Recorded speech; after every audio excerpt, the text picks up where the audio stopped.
Hello, this is Ellen from the Make Room, and today I'm going to show you how to choose a sewing machine when you're looking to buy one. I'm going to show you 4 different machines from the very basic entry level up to a computerized so that you can see the differences and what you're getting for your money. The first machines we're going to look at is the Elna Sew Fun and the Elna 2300. They're both, I think, still available. The Sew Fun is currently about £120 and the Elna 2300 is about £200.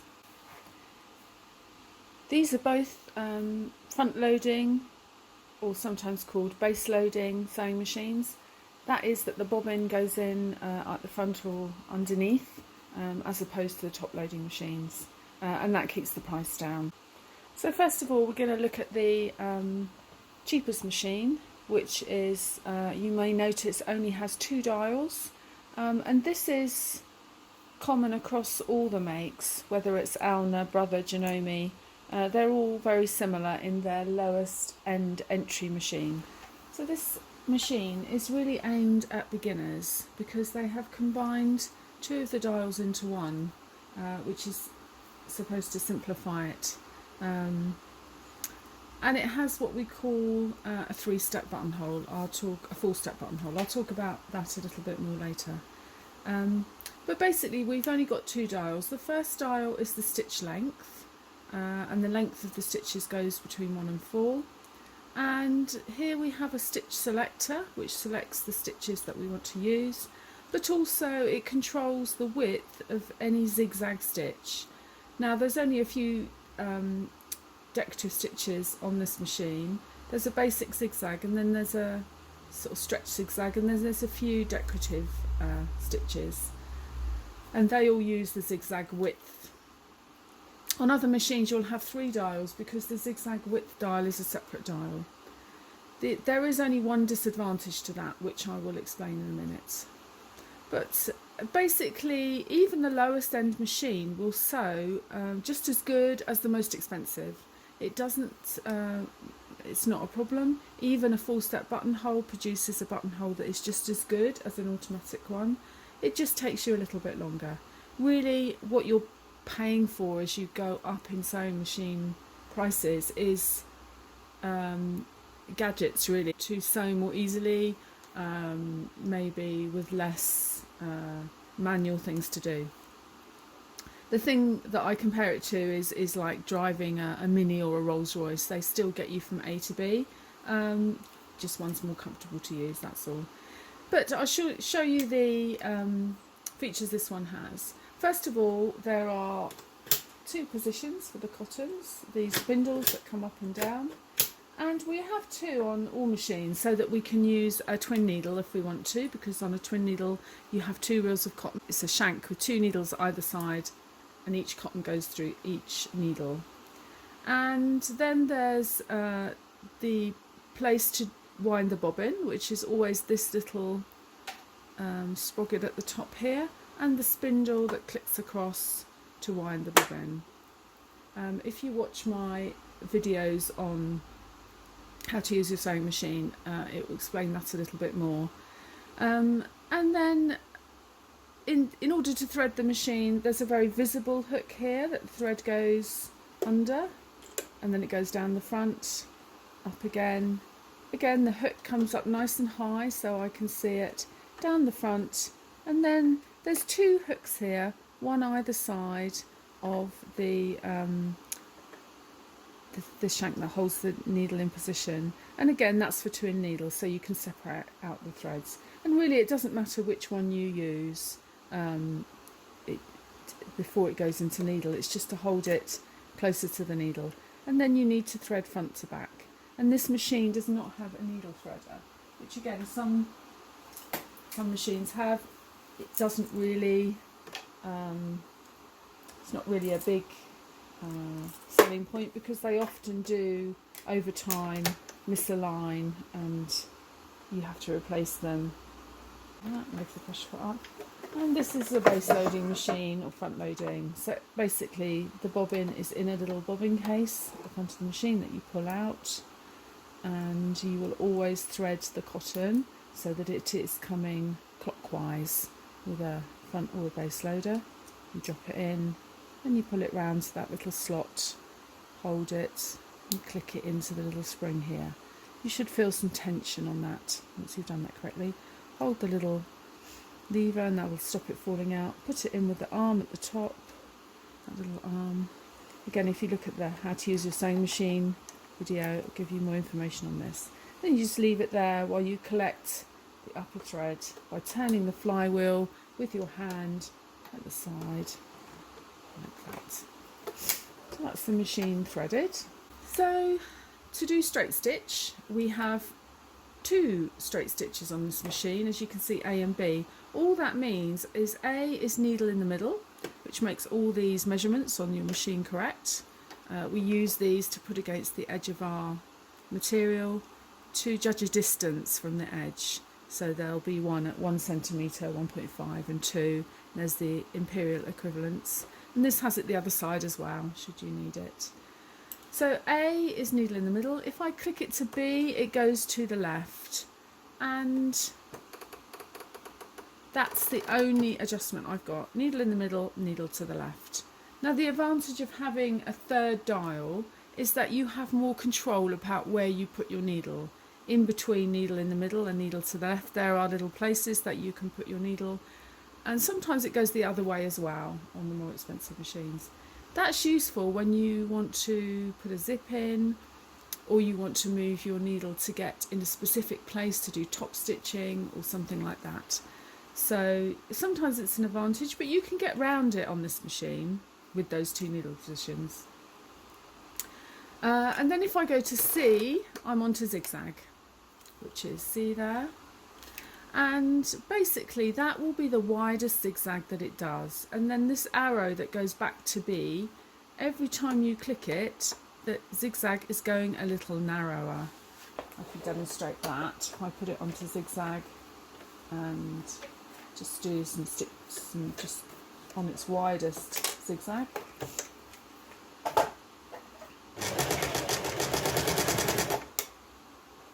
Always remember to bring the hook up by hand when you finish your stitching.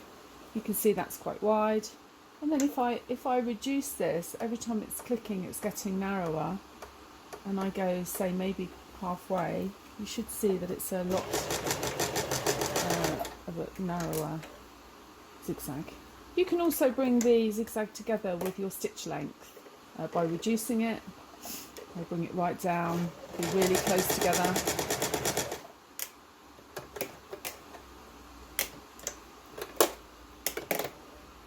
Like that. So it still has a lot of things it can do by using the zigzag width, which is just between C and B, and the length of your stitch. Generally speaking, for straight stitch you'll always be between 2 and 3 for most of your sewing. Sometimes you'll need to increase it for things like gathering, or decrease it for fine fabrics and things, but generally 2.5 is the default setting.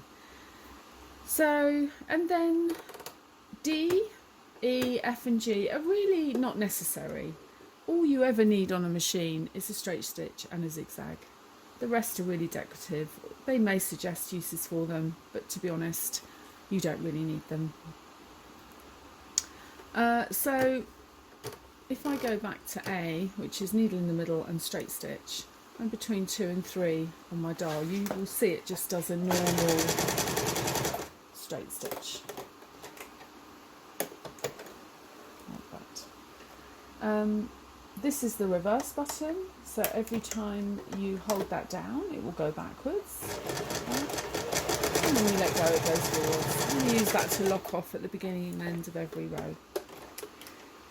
Now you wonder what these stitches are down here.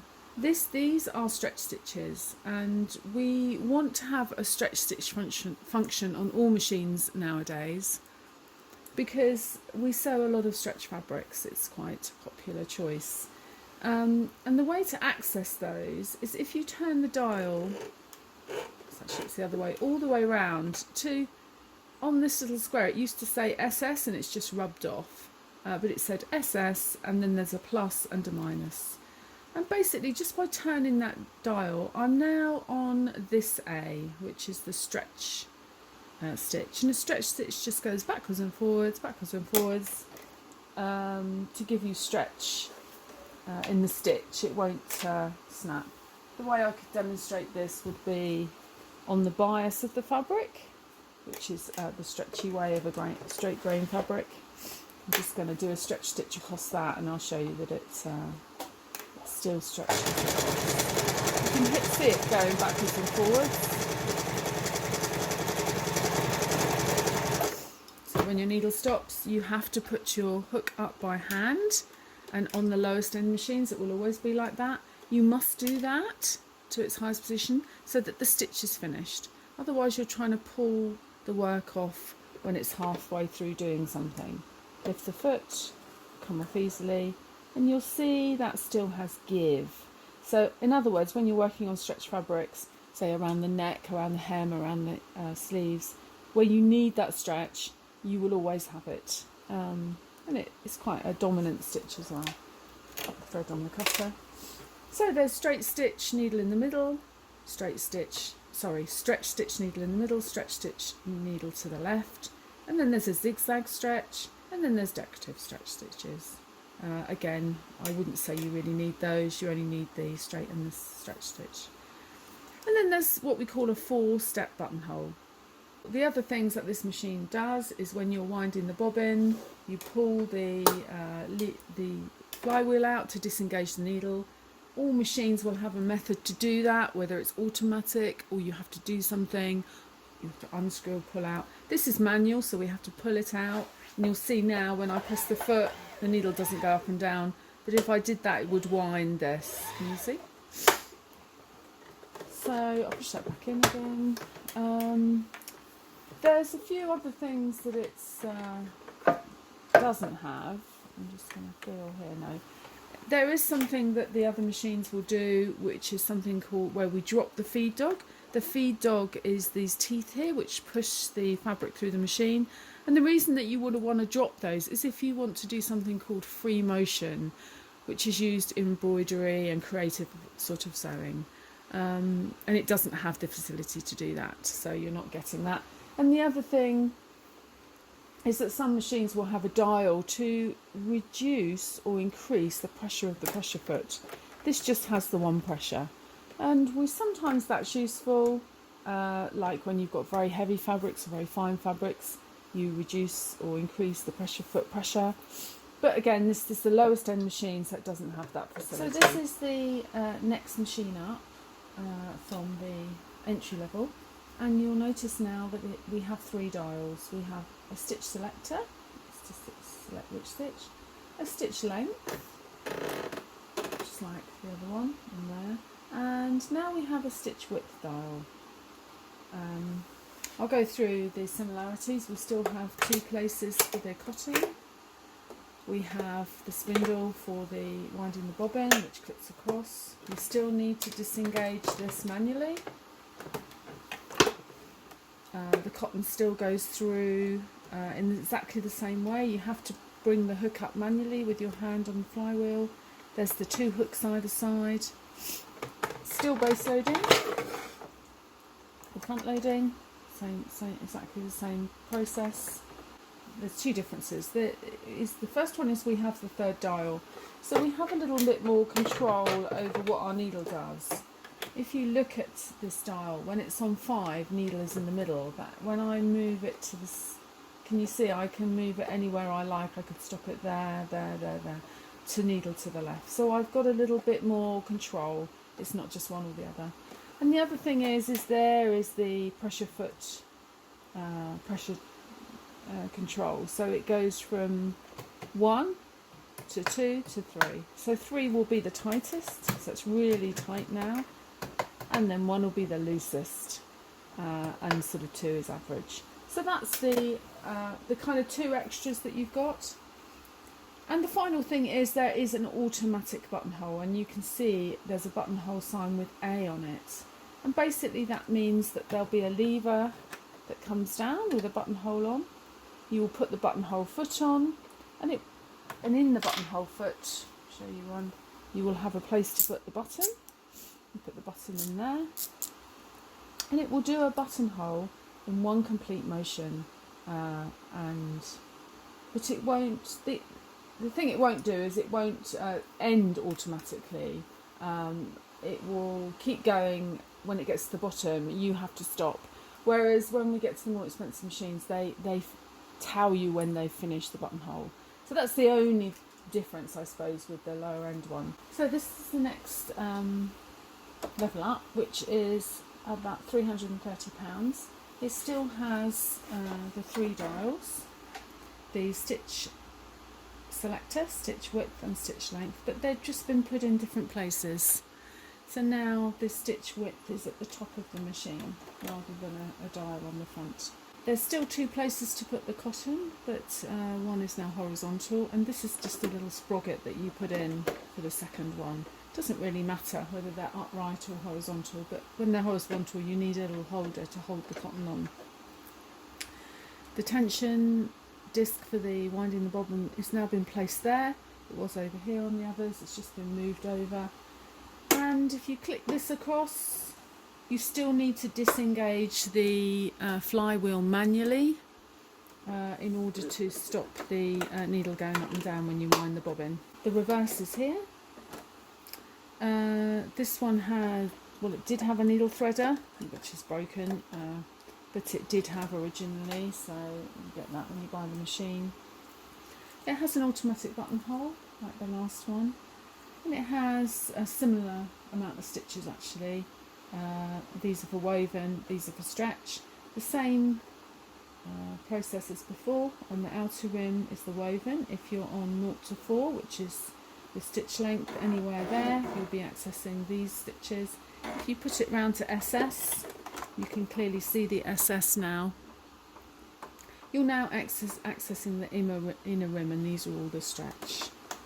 Again, you just need straight and zigzag, you don't need all those, they're just decorative. There is a pressure foot dial on the side here, like the last one, and you can additionally drop the feed dog. The feed dog is just the teeth that push the material through the machine. And if you drop them down, you can do something called free motion, which is like embroidery or for more arty sewing. To push them back up again, you just push the lever up. Once it starts sewing, it clicks back into place. The biggest difference is that it is now top loading, and the top loader, there's a little lever here that just brings the little plastic top off. And with the top loading machine, you must put the cotton in coming off the bobbin now anti-clockwise, and it just goes in that slot and you collect it with the upper thread. Again, I've done a separate video on how to use this machine. I think that's about it as far as the differences between this one and the last one. There aren't a great deal apart from that it's top loading, which does make quite a difference because you can see when the bobbin's running out, but also it's slightly quicker to put the bobbin in. So most people prefer top loading. So I shall move now on to the computerized machine. Okay, so now I'm going to talk about the computerized machine. This machine costs about £550, and it has a lot more sort of gadgety things really. So first of all, it threads in the same way as the other machines. It has the little bobbin tension wheel there, and that clicks across, but when that clicks across it will automatically disengage the needle, so now we don't need to do anything. It comes up with a little bobbin winding icon, and the foot will not go up and down. As you can see, nothing's happening there. It's top loading, which the last one was, so you can clearly see what you're doing, and it has a needle threader, which I think the last one did, but it had broken. It goes into the eye of the needle, and you put the cotton under it, and then you just click it back and it pulls it through for you. So instead of dials now, we have a screen and a display screen as well. On the display screen you can see that we're on number 1, which is straight stitch, and it will have preset to needle in the middle with a mid-range stitch length. You can change the length of the stitch. Can you see there's an icon here for the width of the stitch and the length of the stitch? So if I press length of the stitch arrow up, it goes up. If I press it down, it goes down. And again, I can change the needle position by moving it that way or that way. You can see the needle is moving. And again, it won't do anything if it's in straight stitch, it just moves the needle. This has the ability to move the needle all the way to the left and all the way to the right, which was more than the others, which only went to the left. Just if I press 1, it defaults back to its mid-range setting, which is really nice. I don't have to manually do that. There are other stitches on here. This number 2 is just needle to the left, but stretch stitch is now just a button. So if I press number 3, it comes up with a stretch stitch icon, which is how it's always shown on all machines actually, 3 little stitches in rows. That isn't what a stretch stitch looks like, but that's how they present it on the actual picture. There's a buttonhole here. Again, it's automatic. If I press buttonhole, you can see it's a square buttonhole. I just need to bring the buttonhole, put the foot on, bring the lever down, and it will automatically do it. And then when it's finished, it will just beep at me and say that it's completed its buttonhole, and I can go on to the next one. So it's a lot more automated. There are more buttonholes than that. There's a little book in here. You can see it does keyhole buttonhole, which we use on coats, rounded buttonhole, and a buttonhole with one rounded end and one square end. And the way that we access these is it says mode 2, and there's a little mode button. You click that, it goes to 2, and then you just key in the number. You just put 2, 4, and you can see it's come up with the keyhole buttonhole. Then it will just do it now. I don't need to do anything else. If I click back to mode, if I go back to mode 1 and click 1, I just go back to my straight stitch default setting. So again, very automated. There's quite a few other decorative stitches that I can get in the same way, and it also has some lettering on this one. They're quite small letters, not like an embroidery machine where you get all sorts of lettering functions. This is a very basic one, but quite nice to have if you just want to personalise something. High case, low case, and again you just select the mode like that. So that's 2, 3, I need mode 4, and say I wanted to do an M, it just says key in 23, and there you go, it's going to do an M for me, and it will do the whole letter, and then it will stop and beep at me to say that it's completed, and it's ready to do the next one. So it's quite nice. So if I just click it back to mode 1 and to straight stitch. The other things that this machine has is a needle up, needle down function. So if I press the needle down, it will always stop with the needle down. If I press needle up, it will always stop with the needle up, which means I don't need to do that with my hand at the end of every row of sewing, which is quite useful. It has a thread cutter, so at the end of sewing I can just press that and it will cut my threads and take them through to the back of my work, which again, I suppose saves a bit of time. There are some, it's got a speed limiter, so if I bring that right down, no matter how hard I press on the foot, it will go really slow. There you go, I'm pressing really hard on the foot at the moment, or if I set it halfway, that's how fast it will go.